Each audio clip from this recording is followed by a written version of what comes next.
How to make image fade in to background in Canva. Hi everyone, I'm here to assist you today without any delay. Let's jump right in. First, add your image. Then click on Elements on the left side and scroll down in here and click on Shapes. After you click on Shapes, select any of the basic shapes. Resize the shape as you want.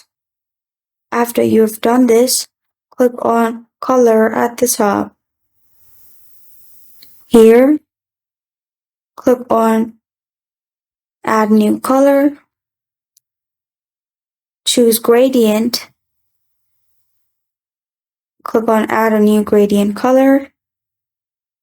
Now select the color you want. At the bottom, you'll find Transparency slide. Simply scroll Transparency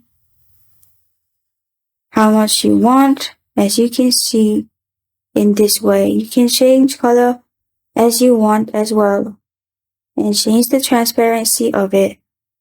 You can also select Style or Gradient. And in this way, you're good to go. This is how to make background fade in Canva.